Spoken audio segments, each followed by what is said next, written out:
Hi, good evening, and welcome to the Palestinian Return Centre event to mark World Refugee Day in 2022.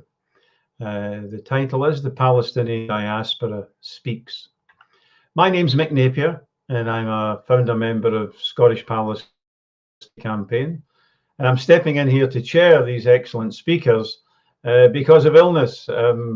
The advertised chair has been struck by illness.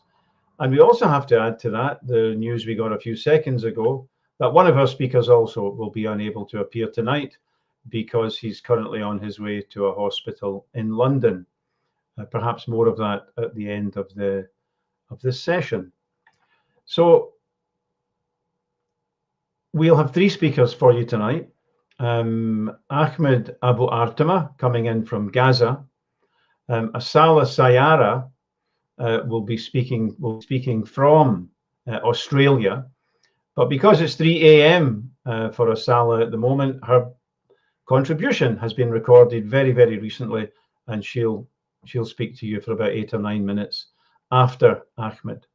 And our final speaker for tonight, sadly, because Ahmed cannot come, is Janine Hurani, who will be joining us from London as well. So a big welcome to everybody for joining. This event, of course, is really important for Palestinians who are in their great majority a refugee people. And I will introduce each of our speakers when the time comes, but perhaps I can now start with our first speaker, Ahmed Abu Artema. Ahmed Abu Artema. Ahmed's a Palestinian writer and activist, and he's a co-founder. He was initiator of the Great March of Return in Gaza. Ahmed was born in Gaza in '84, and he's a refugee from a Ramla village. He's written hundreds of articles in Arabic and other languages. He's traveled around the US and Europe speaking about one of the core demands of the Palestinian freedom movement, Palestinian right of return. Ahmed, the floor is yours for 20 minutes, if you need that. If you still want to speak after 20 minutes, I'll politely interrupt you if that's okay, and then we'll give you the floor again if we get questions for you to answer. Is that okay? Okay, Ahmed Abu Artema. Yeah. Yes. Thank you, Mick, and thanks for the Return Center for having me.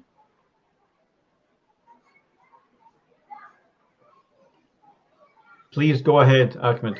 Yeah. Okay. Thank you, Mick, and thanks for the Palestinian Center of Return for having me. Yes, today, June 20, marks the International Refugee, the World Refugee Refugees Day. And when you speak about the refugees, we should remember the Palestinian refugees. The Palestinian refugees are the longest running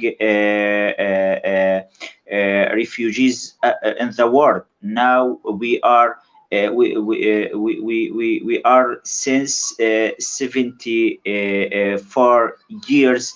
This crisis is still unsolved, and this is because of there are political reasons that they decide to keep the problem of the Palestinian refugees.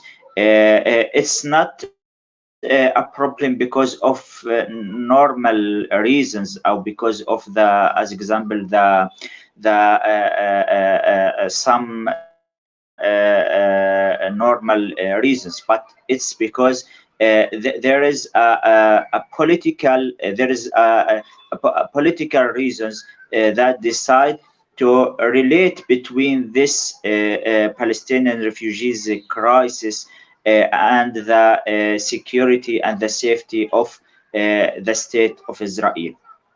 the establishment of the state of Israel itself, from the first moment, was at expense of the Palestinian refugees.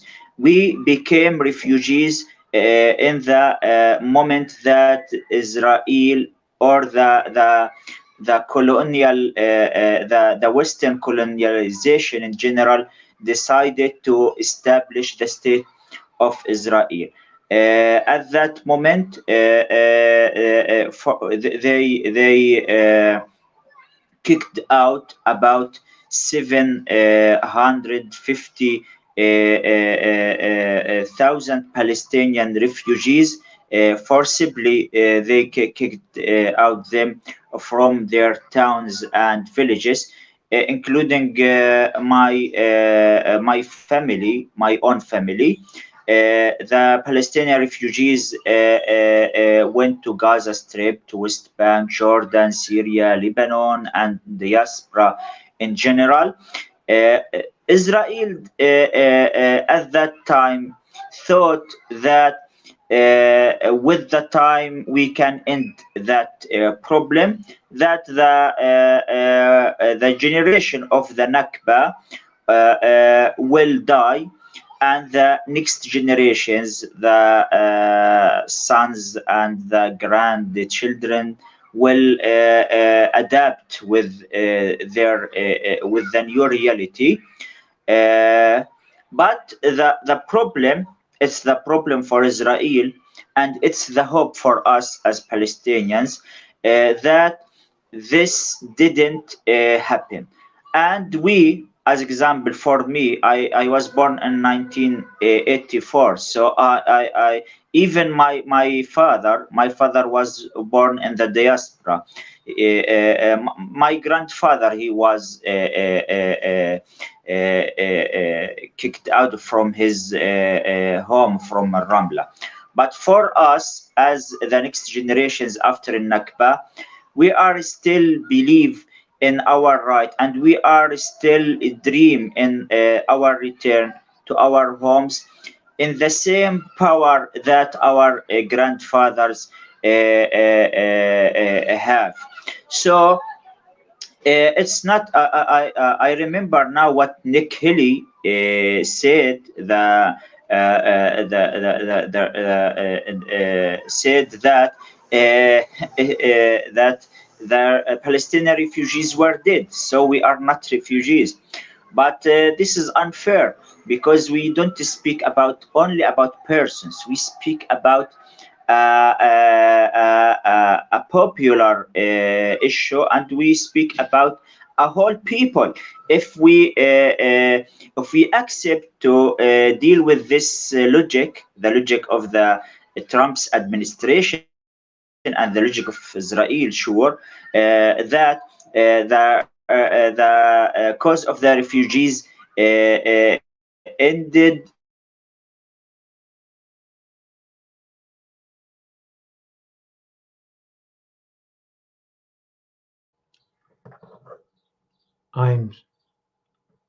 I'm sorry, we seem to have a technical problem.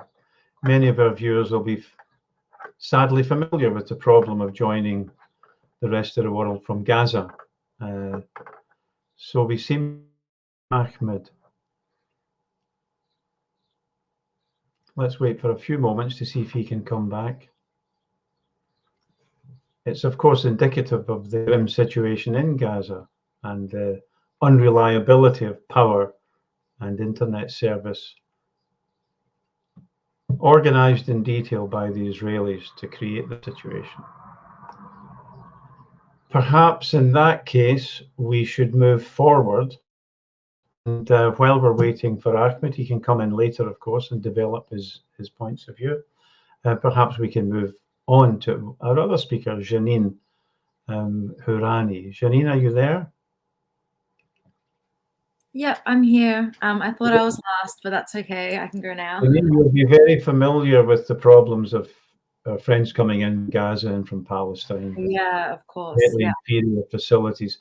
Janine Hurani is a organizer, writer, and researcher with a long experience, over a decade of policy and advocacy. Janine was born stateless, like so many Palestinians, and she inherited her refugee status from her Palestinian father. Before she moved to Britain, Janine spent 4 years leading a grassroots nonprofit in Australia that works hard to change the narrative around refugees, to tell their story and to facilitate their story, and to make sure the stories of people seeking asylum have powerful voices and support in backing them up. Janine, the floor is yours. While we wait, not just while we wait for Ahmed, you're here in your own right, of course, to tell your own story.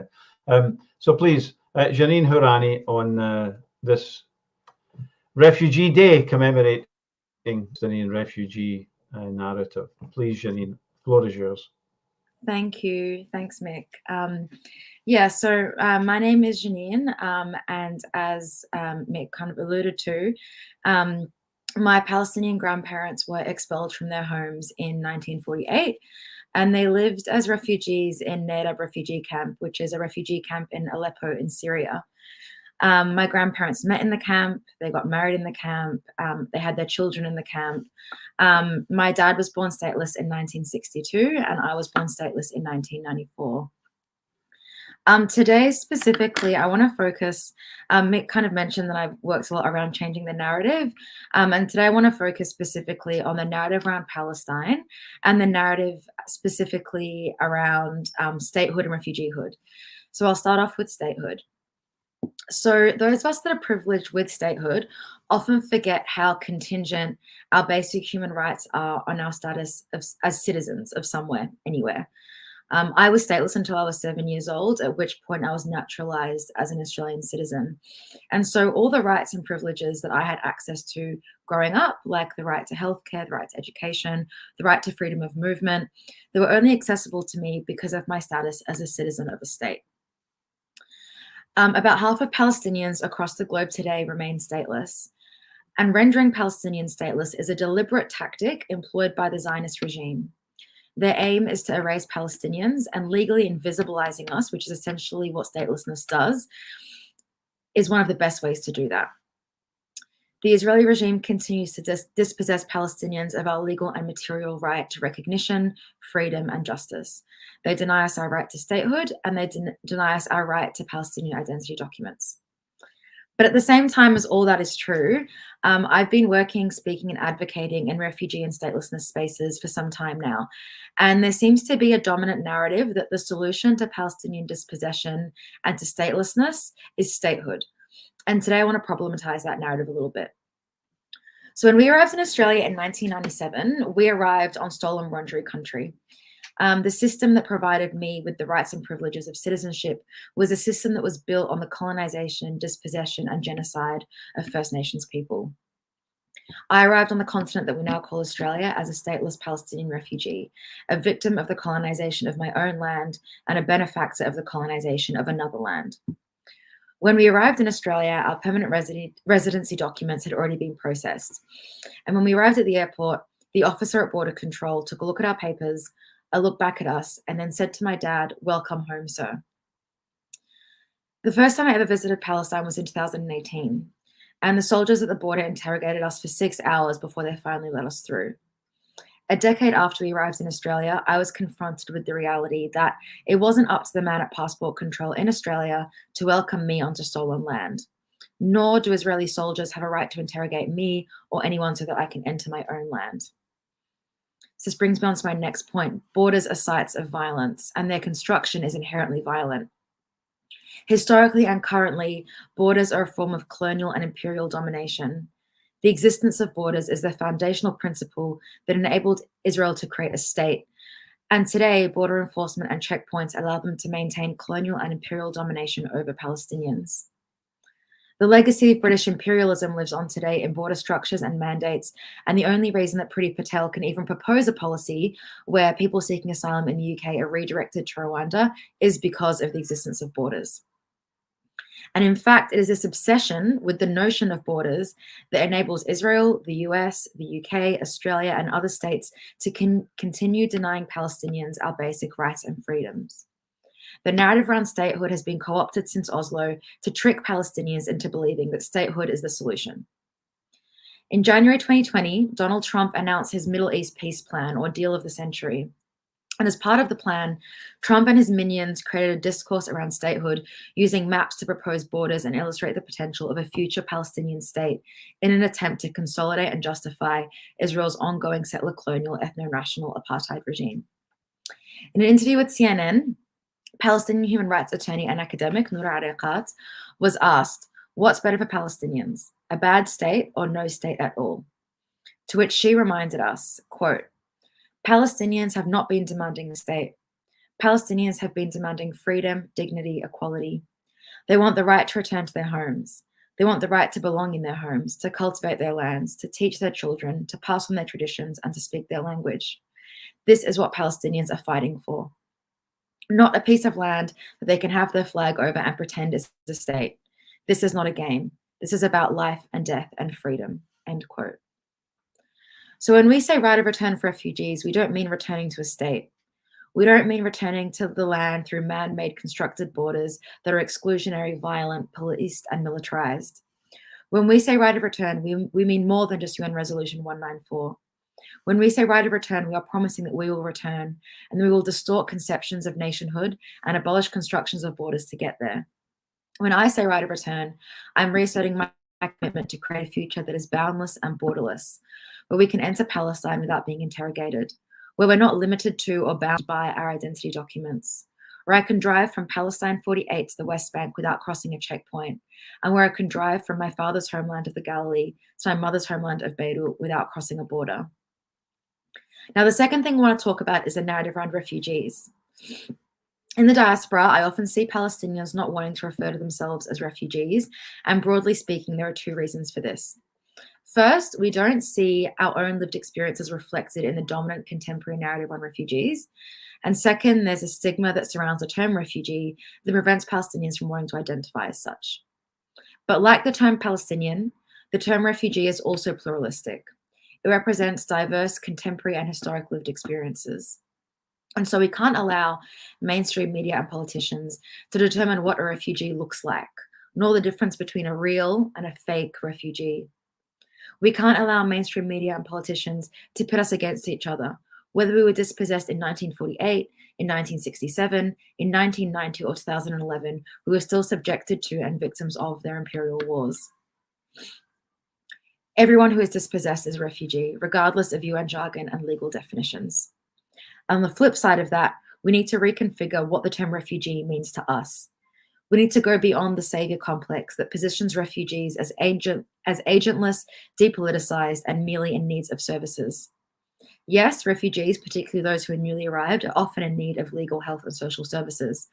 But refugees are also political agents, and we as Palestinians, Arabs, and otherwise need to adopt a class-conscious framework that sees the most marginalized amongst us agents of change. We need to reclaim the term refugee to one that centers our right of return and realizes refugees as agents of resistance rather than merely subjects of material aid. So my ask to everyone listening is to unlearn what we've been taught and socialized to believe about right of return, statehood, and refugiehood. We need to redefine and reclaim the terms that have been co-opted to justify dispossession. We need to redefine and reclaim these terms so that they're used to unite us instead of divide us. Thank you. Thank you, Janine. Thank you very much for that perceptive and thought-provoking contribution. Friends, you might be surprised to see me instead of the advertised chair. She has been stricken by illness, not very serious, I hope, but she was unable to chair you tonight. And we've had a double blow with Ahmed, who's also been stricken with illness and is on his way to hospital at the moment. Those are forces of nature that perhaps we can't do anything about. But we had a problem earlier when Ahmed Abu Artema joined us from Gaza, a particularly important contributor tonight speaking from there. but Ahmed had to leave, was Ahmed dropped off because of the poor facilities in Gaza. So Ahmed, I hope you're there again to come in after Janine. There, I can see Ahmed. Ahmed, you were making a point, some general points at the beginning before you had to leave us. Start again and maybe go through the first points fairly quickly, and then develop your argument, if that's okay. Yeah, thanks, Mick. I'm sorry for the problem, the technical problem. Yes, I was saying that we as Palestinians, we are victims, and Israel tried to related between its existence itself and the injustice that Israel committed against us. And the most important part of this injustice, that the problem of the Palestinian refugees, that they are now, since 74 years, they are still waiting the day that they will return. I say that what makes the hope for us as Palestinians, and what makes the problem for Israel, that we didn't forget that the new generations, and I'm from the new generations after Nakba, the new generations are still strongly believe that the return is their right. And they tried in many stages in Oslo Accords and Trump's plan, and in many stages they tried to remove the cause of the refugees, but the deep Palestinian belief in the right of return failed all the attempts, even when they tried to give us economical opportunities, like the Trump's plan. Plan included some opportunities, economic opportunities, but the Palestinians are they are very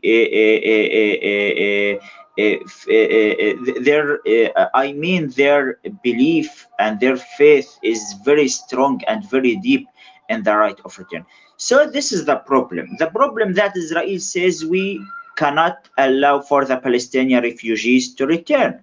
And they try to, and the supporters of Israel, the Western supporters of Israel, say for us that you should be realistic. But yes, if you think that the existence of Israel is reality, but the suffering of the Palestinian refugees, more than 7 million Palestinian refugees, the continuous suffering of us is also reality. And our deep belief, the deep belief of the millions of the Palestinian refugees of their return is also a reality. So you cannot pass on this. You cannot, anyone cannot pass on this, on the Palestinian existence and on the Palestinian deep faith and deep belief in the right of return. So we as Palestinians, not as a politician, I'm not a politician, as a Palestinian refugee, as a human, I say on behalf of the millions of the Palestinian refugees, this right is unnegotiable. This right is unnegotiable. We even refuse to relate it with the other issues, that let us make peace so we can give you some borders, we can give you state, but you can forget the right of return. No, it's not a political issue even. It's a human rights issue. I want to return to Ramla because this is my right. This is my human right. So no one in the world, the PLO, the Palestinian factions, the Palestinian Authority, no one can speak on behalf of me as a Palestinian refugee. and say that yes, we will end this refugee. So I think it will not be a real stability here in Palestine without giving the fair and the just solution for the Palestinian refugees. And the just solution has one explanation. This explanation that we want to return and sure to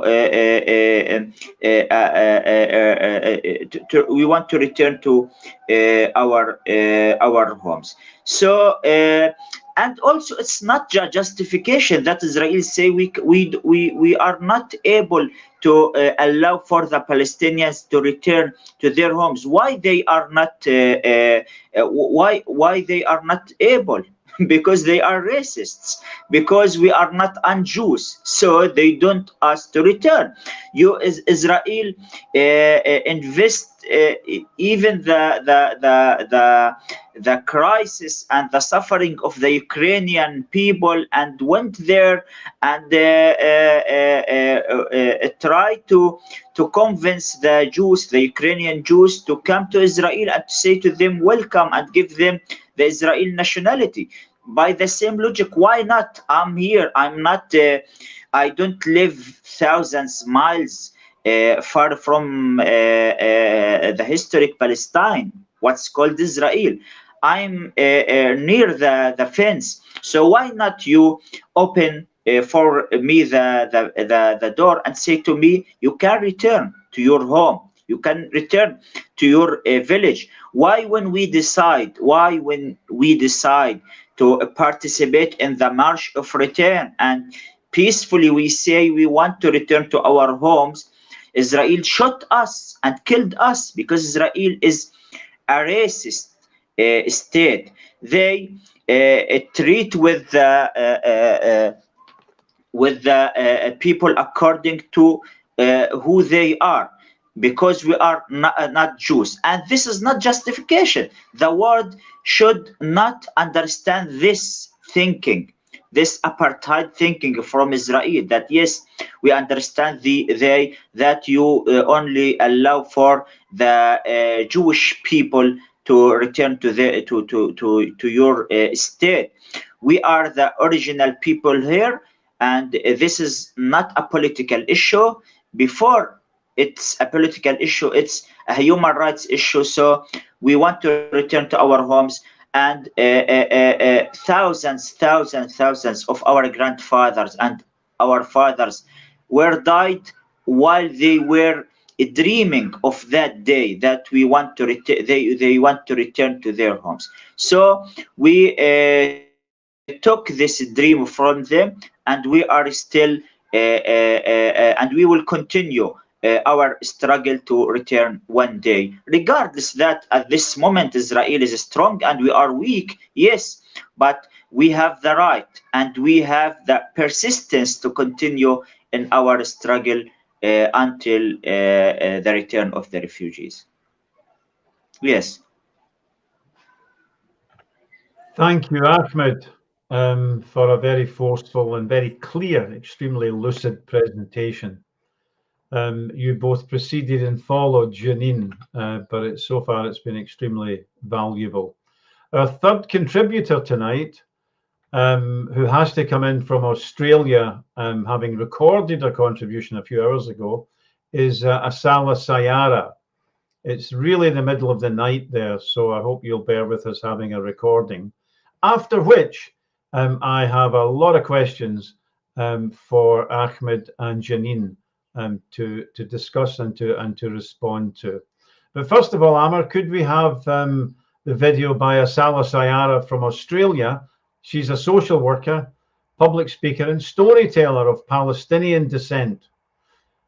She uses her connection to Palestine to assist her in working closely and with very many different diverse communities of refugees, and refugees from very different backgrounds: Palestinian, other nationalities, Indonesia and Australia. So we're getting another perspective from Australia, from Asala Sayara. She'll speak for just over 8 minutes, and then we'll move quickly to questions and discussion. Amr, can we have Asala Sayara? Hello, what's your name? Where are you from? Oh, I'm from Palestine. Palestine? Where's that? What is Palestine? I've never heard of it. Well, let me introduce to you who I am and where I'm from in my mother's tongue. اسمحوا لي أن أتكلم في لغتي لغة الأم لغة الوطن. مرحبا، مساء الخير. أنا اسمي أصالة سيارة، أصلي من خراس الخليل، مولودة في بيت لحم، بنت البلد، أصلية من أرض المقدسة، وطن السلام ووطن الحرية. My name is Asala Sayara. I am from Palestine, born in Beit Lahem, and originally from Kharas, a village located in the northwest of Hebron. Palestine is a land of peace, authenticity, culture, hope, and resistance. This is how I wish I could begin answering the question of where is Palestine, before even saying Palestine is an occupied state. In answering the question, it is followed with other questions of what do you mean? What do you mean occupied? I then use my words and visuals to visualize the reality of the current statehood in Palestine. And this is one of many experiences of what it means to be a Palestinian in the diaspora, facing the constant unawareness or even denial of existence. Today, I join you from Gadigal land, known as Sydney, another land that I acknowledge as stolen land, to speak about the Palestinian diaspora. In the reflection of my experiences and passion for connecting with Palestinians in the diaspora, I believe that we Palestinians may all have our individual story of what it means to be Palestinian in the diaspora, though this individuality is rooted in the communal experience of the Palestinian diaspora.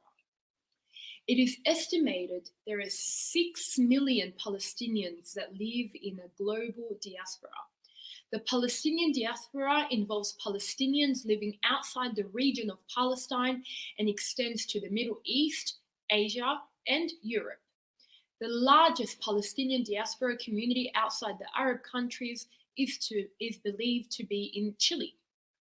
Now, the diaspora triggers instability and the urge of understanding of self and leads to questions as, who am I or who are we?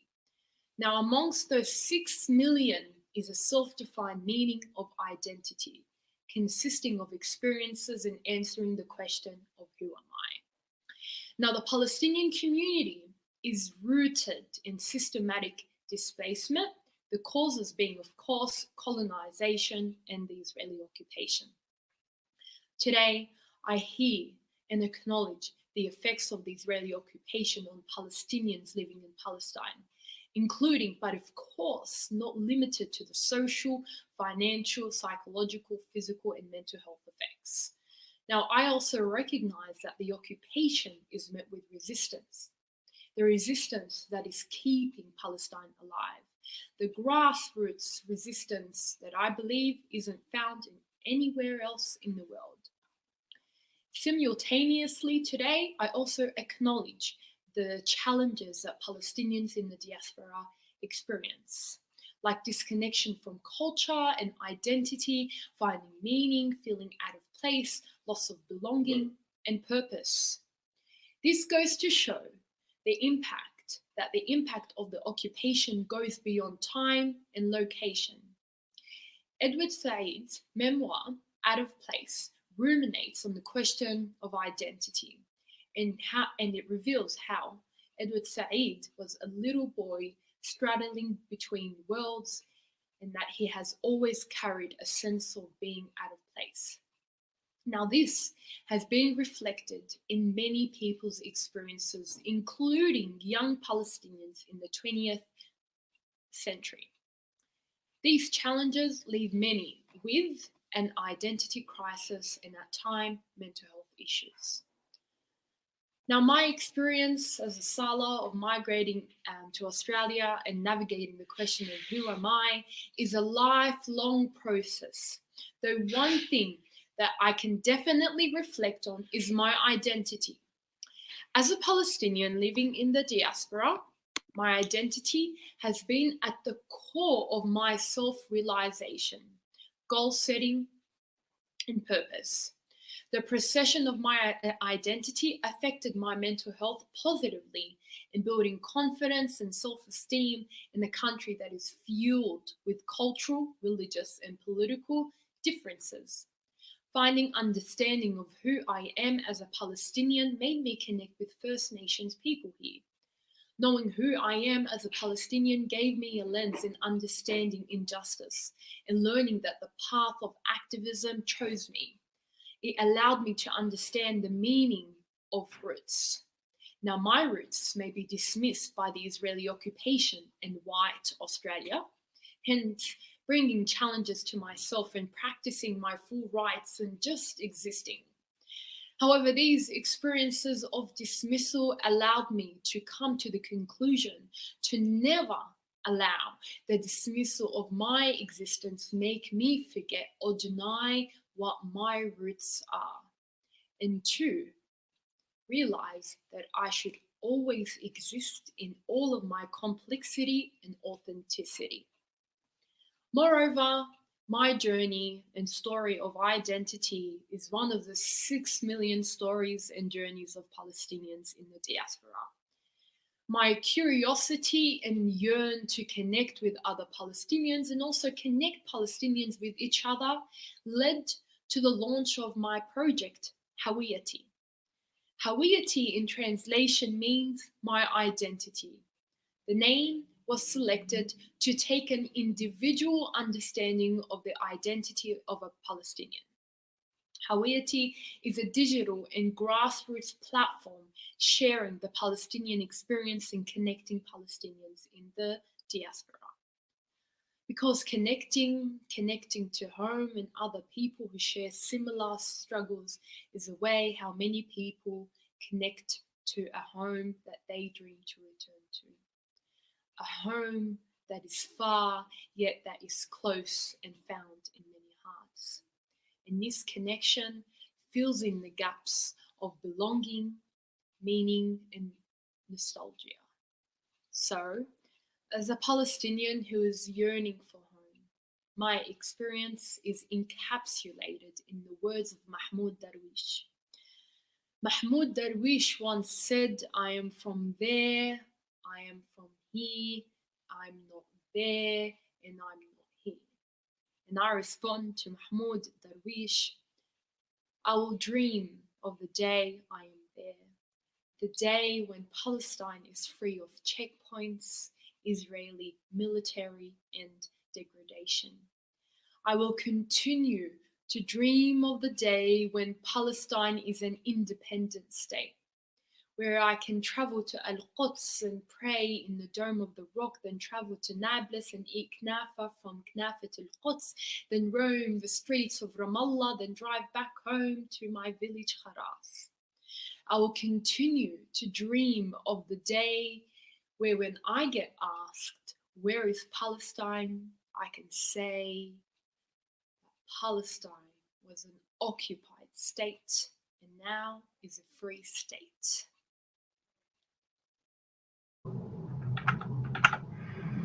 Well, thank you, Asala, even though you can't hear me, and I hope you're sleeping well. Friends, this is a discussion on World Refugee Day, and it's entitled The Palestinian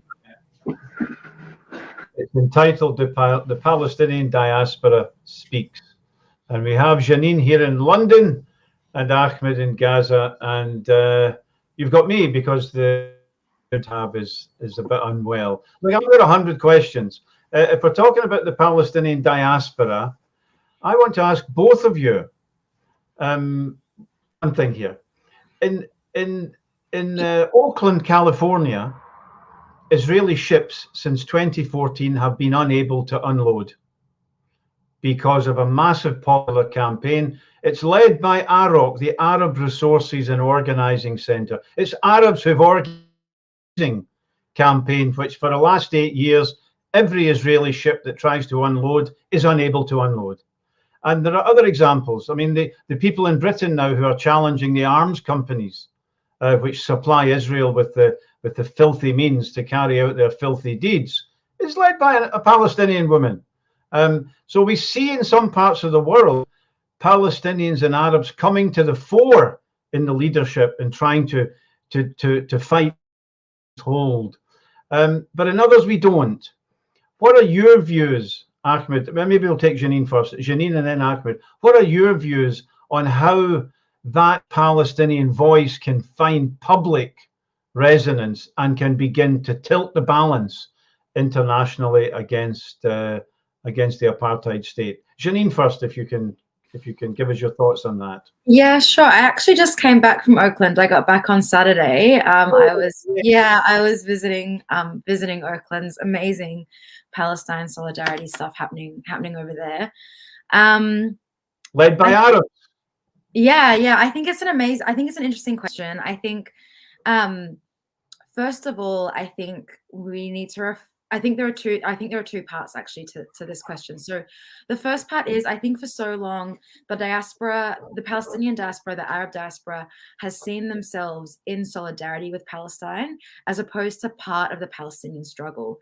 And I think recently we're starting to see a shift in young Palestinians, in Palestinians and kind of other Arabs realizing that we are part of the struggle. We're not distant and in solidarity with Palestinians on the ground. We also are accountable to the struggle. And I think part of Arab organizing, an increase in Palestine organizing, is this realization that Palestinians, even outside of Palestine, have a right to organize, engage, have a say in what liberation looks like, in fighting our own oppressors. So I think that's kind of the first part, maybe like the answer to increasing or seeing more Palestinian Arab organizing, is this acknowledgement that Palestinians, even in the diaspora, have a right can resist from the diaspora and have a right and an accountability to the Palestinian liberation struggle.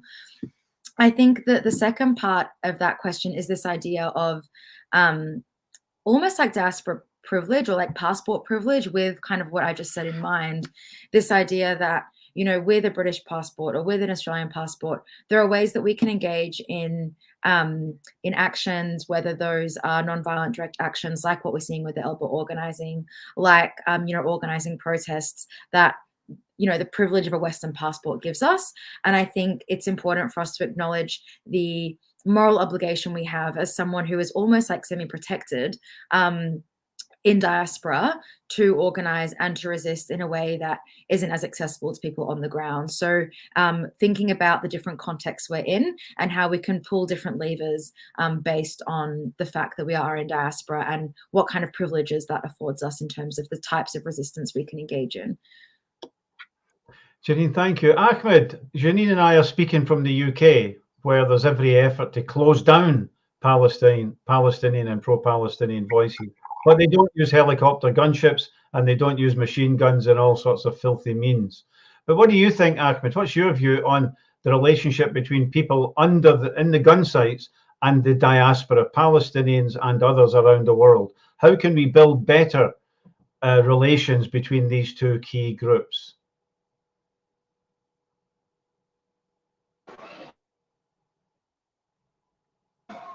Yeah, good question.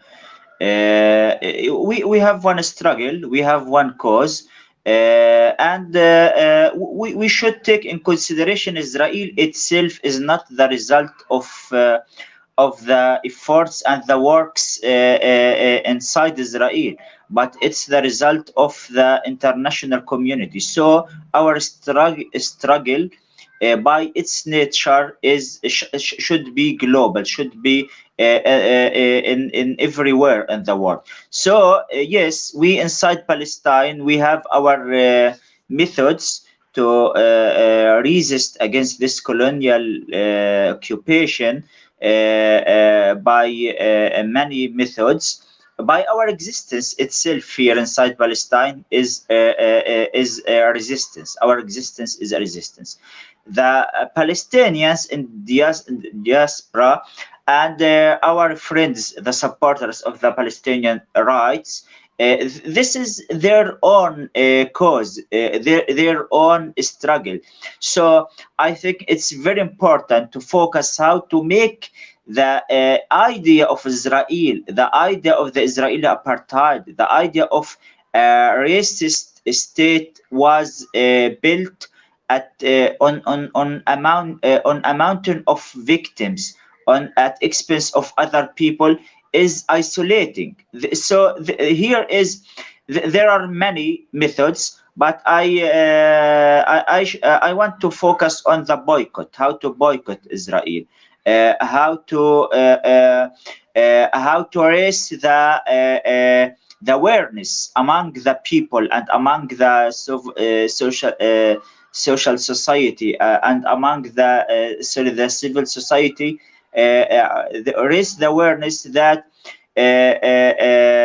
what's happening in Palestine is affecting the security and affecting the values everywhere. So we should have one struggle, one front.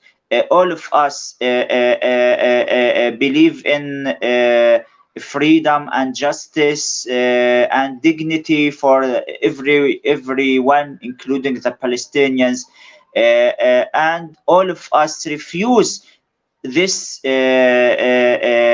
racist state to continue or to continue in its denial the Palestinian rights and the right of refugees. So as example, when we 1 year from now ago, when on May 2021, there were the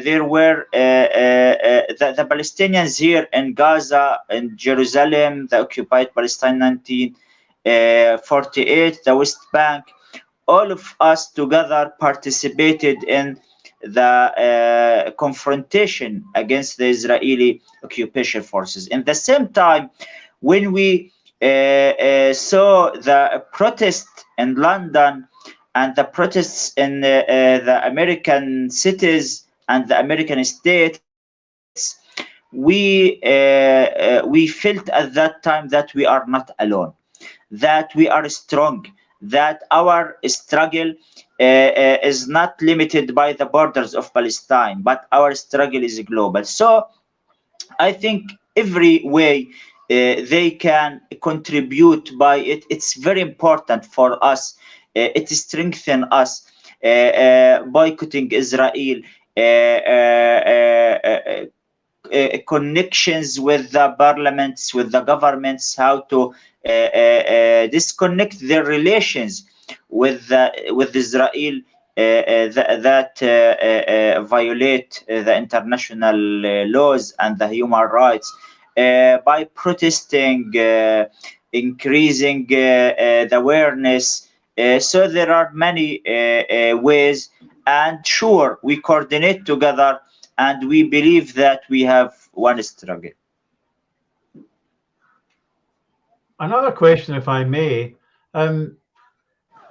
When you look at Israel's alliances around the world, we find that the support they used to get from sort of social democratic groups, the Labour Party, not the British Labour Party, but in the past, seems to have evaporated, at least among the rank and file members, and they're building alliances with extreme right-wing groups, with Bolsonaro, with Trump, and elsewhere. Do you think that malign eyes are looking at Israel-Palestine, and if the Israelis, God forbid, it's just a mind experiment, if they were to be successful in solving their problem by removing the wrong kind of people, that this would give inspiration to the worst elements around the world, just as the Palestinian struggle for freedom gives inspiration to almost all the good people around the world? Janine, and then Ahmed, if I may. You're muted, Janine. I was just asking if you could repeat the question. Yeah, I'm saying there's malign eyes and benign eyes looking at Israel-Palestine. If the Israelis will be successful in the ethnic cleansing of Palestine, surely this would give inspiration to the very worst elements around the world to be inspired by Israel to solve their problems by getting rid of the Rohingya Muslims in Myanmar and elsewhere, and white supremacists in the USA. So surely Palestine is very much an international issue, because whichever way the struggle goes will tilt the world in one direction or another. What do you think, Janine, and then Ahmed? Yeah, I mean, I do see the Palestinian struggle as an internationalist struggle. I see it as a global anti-imperial struggle. We see this, sharing of tactics. Historically, we've seen it. We've seen, the Israeli regime or the Zionist regime kind of pre the existence of a state of Israel. We've seen them kind of share tactics with other nations. I've come from an Australian context where I spent the last 9 years, and we know that kind of in the 1800s, when Palestine was under the British mandate, we saw eucalyptus trees from colonized Australian land, from Tasmania, being planted in Palestinian villages in Australia by British colonists. And in 1948, when the Nakba happened, the Haganah, the predecessor to the Israeli Defense Forces, could just look out for eucalyptus trees, and then they would know where the Palestinian villages are and where to bomb. So there's already kind of this long historical relationship between, settler colonies, whether Australia, British imperialism, the state of Israel. We see Elbit systems that people are working so hard to shut down in Britain. We're seeing them, the impact of their weapons having an impact in Colombia and Myanmar and West Papua, in Kashmir. So these kind of institutions that fuel Israel's kind of imperial project, settler colonial projects, do have impacts in other nations and are fueling kind of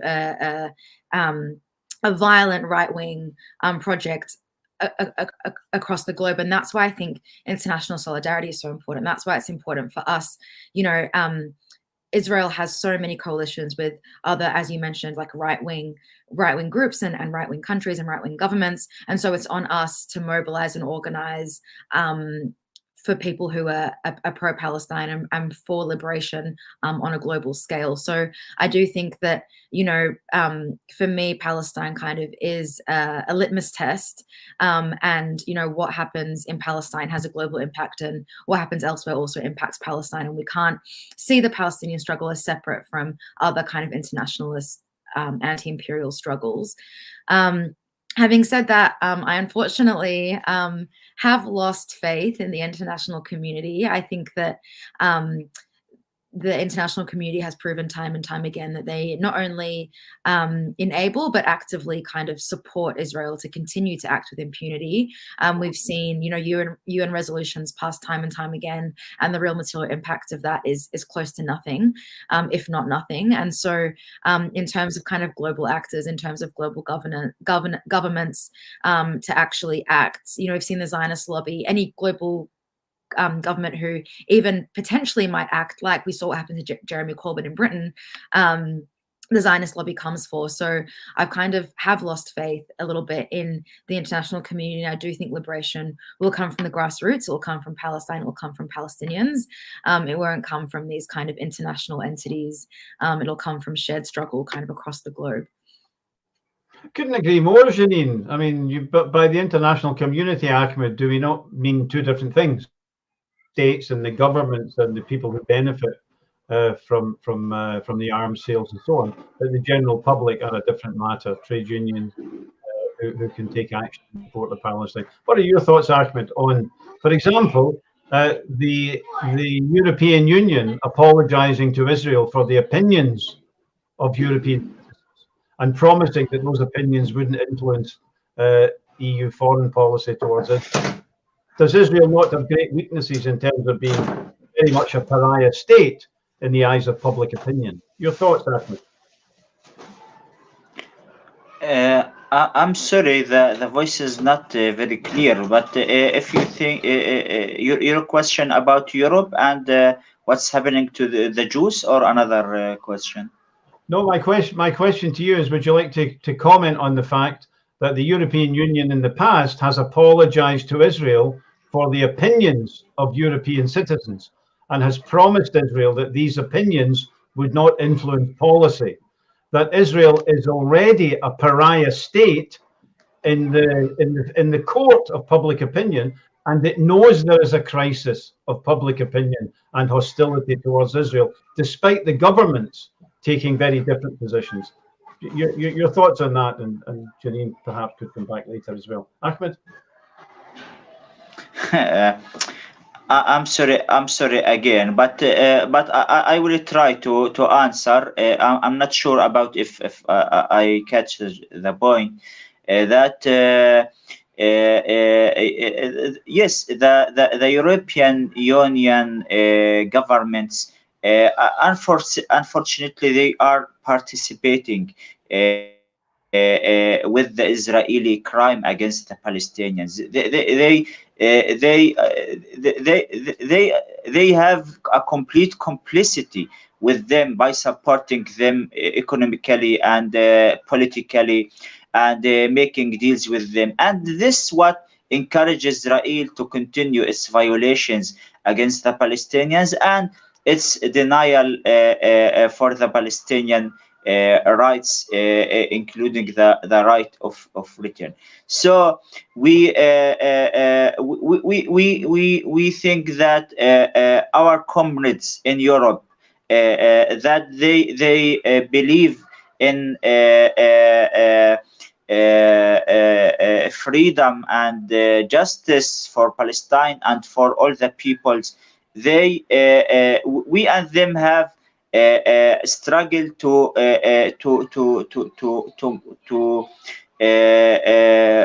push the governments, the European governments, to stop its strategic alliance with the Israeli apartheid, and to know that the way to the real peace and to the real stability, that to ally with the Palestinian people and with the peoples in general, not with the colonial state of Israel. I'm not sure if this what if I was close to your question, because the voice was not clear. Well, Ahmed, that's quite a skill to answer a question very well when you didn't even hear it. Good to have you. Janine, my question really, to reframe it, is, haven't the Palestinians already won a very significant victory in terms of shifting world public opinion by their resistance? That when you distinguish between public discourse, which in Germany is closed down massively, which in Britain is being closed down, but when you actually measure how people think, there's one Israeli ambassador who just left Britain to go to the UN. He saw a crisis. He said there was a real crisis of public opinion which could influence state-to-state relations for the worse. So have the Palestinians already won one major aspect of the war, Janine? I mean, I think there are two parts to that again. I think the first part is what we saw in May last year was a massive shift in discourse and narrative on Palestine. I think we've seen, words like settler colonialism, like apartheid, like occupation.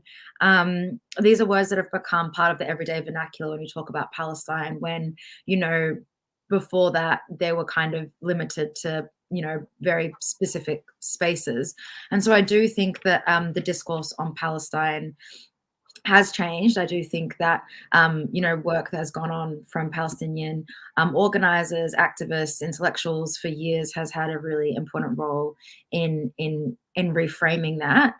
And I do think we won the battle of narrative last year. Like, I think absolutely there is like a crisis of, for them, it's a crisis of narrative, because the Palestinian narrative is being amplified, and we are seeing unity across the Palestinian cause, as Ahmed alluded to. I think one of the most powerful things that came out of May last year surrounding the narrative was specifically around this idea of ongoing Nakba, Nakba Mustamirra, this idea that the Nakba never ended. And so I think that something that really has, raised awareness around our cause is this idea that what happened to my grandfather and my grandmother in 1948 is not dissimilar to what's happening in Sheikh Jarrah in 2021. And so this idea that it's an ongoing struggle and that our resistance has also been ongoing really has, I think, strengthened the narrative around Palestine.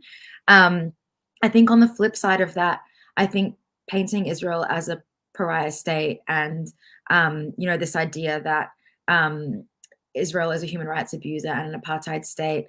Unfortunately, what I have seen is that it's not enough anymore to just for them to just be exposed as a pariah state. Human rights, I don't think. Just a little bit of what you said there, Janine, just the last sentence. Yeah, I was just saying that I think, painting Israel as a pariah state, while it's important to our struggle, isn't enough on its own. I think that, human rights, unfortunately, don't mean today what they used to mean.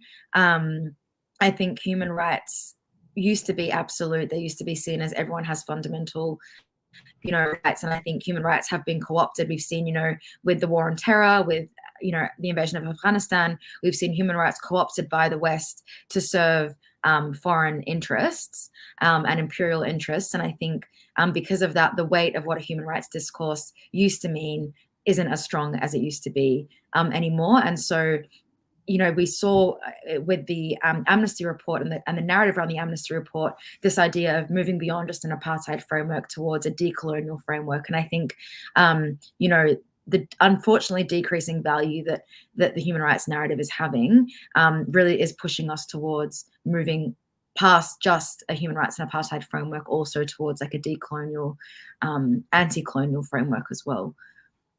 So we need human rights discussions, but we also need to go beyond that.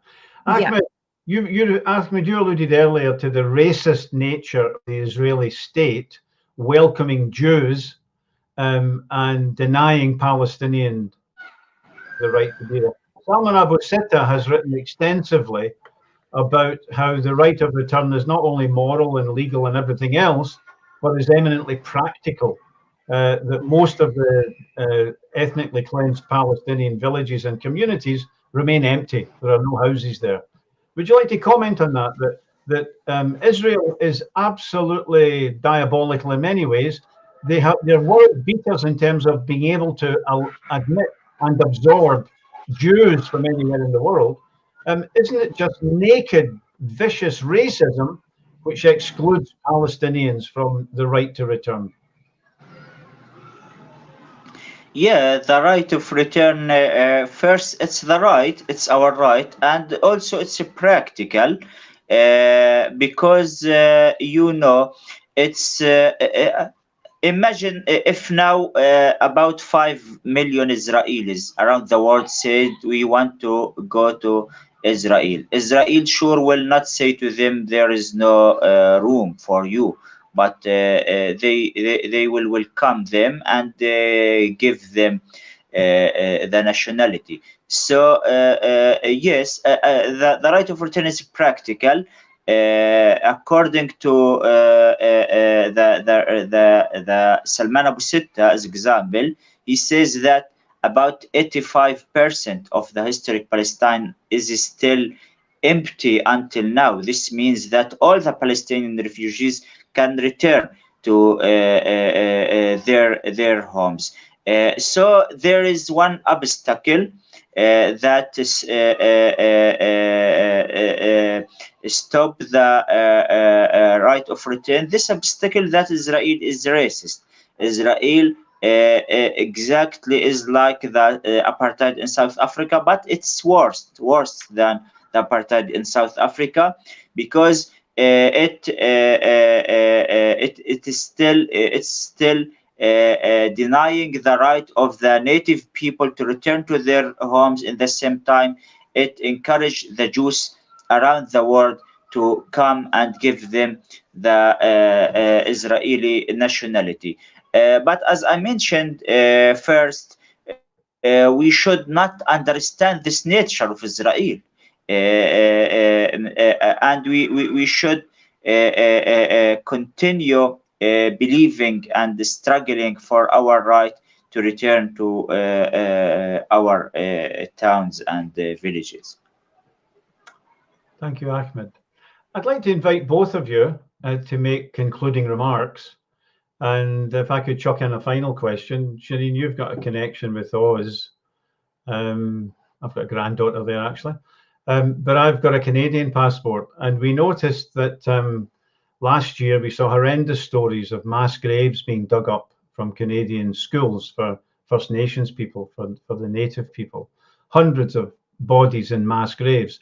And it was interesting, I don't want to sound too academic, but it was interesting that the Canadian government did not resist and accepted that genocide had been the First Nations people in the US, in Canada. In other countries, they resist that, but the Canadian government, which is very Zionist, felt they had no alternative given the strength of public opinion. Could you, in your concluding remarks, discuss whether or not we should talk about the Genocide Convention applying to what Israel does against the Palestinians and has done since '48? But if you just, or ignore it if you wish, Janine, in your concluding remarks to the viewers tonight. No, that's right. Maybe I'll try and tie a few different things together, that question and the previous question. And I think what links them together is this idea of space. So the first question you talked about, the first question you asked, the question before the most recent question, was about this idea of, so much of Palestine, historic Palestine, 48, currently being empty. And actually my grandfather's village, Hattin, it was one of the depopulated or demolished villages in 1948. And when we went back in 2018, there was nothing there. It was like a village hadn't even existed. There was just grass planted over dead bodies and bones, and kind of some rubble left from what used to be a mosque, and that was it. So it wasn't that they had demolished a village and planted and built a village on top of it. It was just green space. And so it really begs the question, and I think it comes back to this idea that right of return isn't a practical. It's not a question of practicality. It's an ideological question. Practically, it can be done. Ideologically, the Israeli regime want an ethno-state. They want a Jewish majority state. And while that is true, whether there is room for Palestinians or there isn't room for Palestinians, they will continue expelling us, dispossessing us, because the settler colonial project is incomplete, essentially. And that's the idea of apartheid as well. The apartheid continues because settler colonialism is not complete. And so these tools of occupation and these tools of apartheid and human rights abuses are just tools of a broader settler colonial project. And I do think that kind of borders create one of the mechanisms in which this can be enabled, in which they can decide who's in and who's out, and they can police Palestinian movement. I think the next question you asked about Canada and about the graves reminds me of there was a market I used to live close to in Melbourne called the Queen Victoria Market. It's a very famous market. Everyone goes there. It's open 5 or 6 days a week. They're known for fresh produce. They run a night market in the summer, a night market in the winter. And only recently did I discover that the market is built on a site of mass Indigenous graves. And so it's this idea of continuing to erase spaces of genocide, spaces of kind of mass murder, whether it is, my grandfather's village, Hattin in Palestine 48, or whether it's building a market on top of mass graves in Melbourne. It's these kind of same tactics that are employed. And I think, to bring it back to a question, to bring it back to my point about internationalism, I think it is important for us to understand that these systems of erasing our histories, of our stories, our lives, are global systems that are kind of copied and pasted from different settler colonies, from different imperial entities around the world. And so using a genocide framework, using an international framework, using these frameworks that have been used throughout history to also talk about Palestine enables us to kind of draw parallels of history and history repeating itself, and enables us to learn lessons of how we can kind of create the world that we want to live in. Maybe I'll end on that. Thank you, Janine. Ahmed, you get the last word. Yes. Yes, the cause of the Palestinian refugees is the essence of the Palestinian cause. So no one can pass on this cause, and its strength, it's strengthened because not because of the politicians or because of the factions or but because it touched deeply with the simple Palestinian citizen, with the simple elderly man or woman who lived all their lives while this dream is deeply inside their hearts. If you went to any camp of the Palestinian refugees, not only the camps, but the cities and the towns in general, you will see the right of return everywhere on the names of the shops, on the names of the streets, the street of Al-Auda, the street of Hattin, the street of Akka, Yafa, as example, or the sorry, the electricity is went, but maybe this is this should happen to take to share with us how the life looks like in Gaza. But in my final word, I say that we deeply believe that we will return to our maybe the first generation didn't return, the next generation didn't return, but we believe that one day we will prevail because we have the right, and we believe deeply in our right. Well, that was very, what's the word I'm looking for? Ahmed sitting in Gaza in the bloody dark, yeah, and struggling through to manage to communicate with us. Friends, this is, I'll bring to an end this webinar organised by the Palestinian Return Centre for World Refugee Day 2022, the Palestinian Diaspora Speaks. What can I say? It's thank you very much to our two live speakers. Our sympathies go to the other Ahmed who was unable to come and is now in hospital, I think. But just let's end by saying, look, in an anti-colonial struggle, it's not the militarily powerful side with all the guns and weapons and high tech that wins. That wasn't the case in Algeria, South Africa. It's the people who can absorb the terrible punishment, the price of freedom from colonialism, and endure and continue to resist. And by all yardsticks, that very much looks like the Palestinians. Palestine is an international issue, certainly in Britain, where it was used in order to unseat Jeremy Corbyn. It made Palestine and Israel a major domestic issue, and it will continue to be that in Britain for many years to come. And it's the same in other parts of the world. Thanks again to Janine. Thanks to Janine, sorry, not the Palestinian city. Thanks to Janine. Thanks to Ahmed. Thanks to the Palestinian Return Centre for organising this event. And this is Mick Napier standing in for the advertised chair. If you want to find out more, go to prc.org.uk. Come on, anybody, prc.org.uk,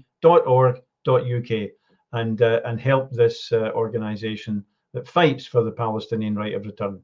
Thank you and good night.